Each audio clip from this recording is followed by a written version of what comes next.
of the biggest problems that I deal with as a dog listener is nervous aggression.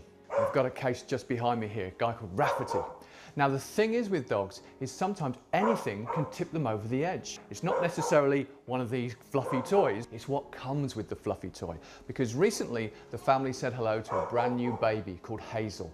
Now unfortunately for Rafferty, Hazel's arrival was a step too far and he started to freak out. So I'm here to help the family show Rafferty to calm down and accept Hazel as the newest member of the family. Right, so what we're going to do is we're going to give Rafferty a chance to rejoin us, but we're going to do it safely, encouraging him to calm down, okay? And you're standing in exactly the right place with Hazel because we're going to keep a distance between Rafferty and Hazel just for safety. The idea is you're going to bring Rafferty in and I want you to sit here at this seat so we still keep that distance. Now if you come in and Rafferty starts to freak out and go crazy and bark with his tail wagging, which means his adrenaline's gone up, then without a word I want you to put him back outside. What you're showing him is, if you go crazy, you lose the pack.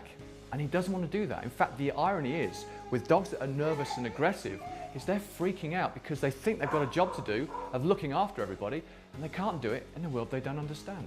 We want to take that responsibility away from him. And the way we do that is in encouraging him to learn. So we want his adrenaline levels just to start to come down so that he starts to think about it. Okay, so what we'll be looking for is maybe his barking will become a little less in your face, or there'll be a little delay before he goes, no, I've always done this. Okay, so we're looking for little improvements at first. We're going to take this one step at a time. Okay, we're not going to rush it. Just when we're going to be teaching Hazel, rules as she grows up, we can't tell her, but we can show her if we're consistent in our actions. Okay, and if you can sit down here with Rafferty by your side, bingo, that's a big first step. So I'll swap places with you, so I'm safe as well. And we'll see what happens, okay? Let's go for it.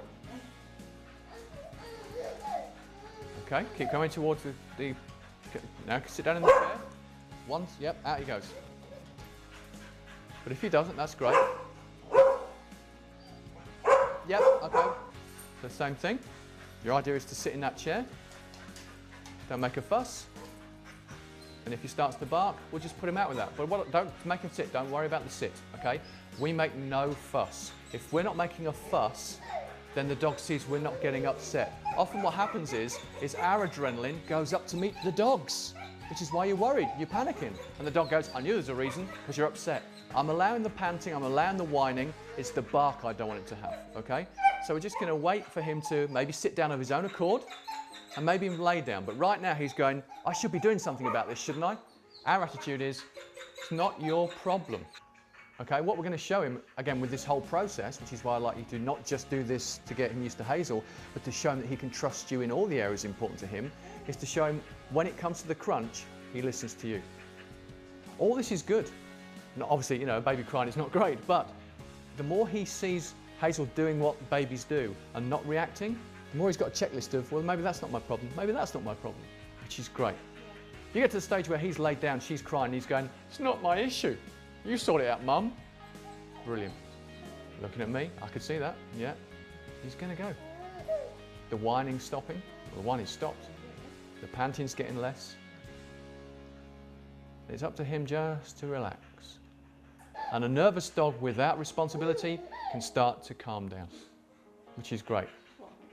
You did the process, you'll take the job away from him. Yes, we got it. We got to sit. Yes, we got to sit.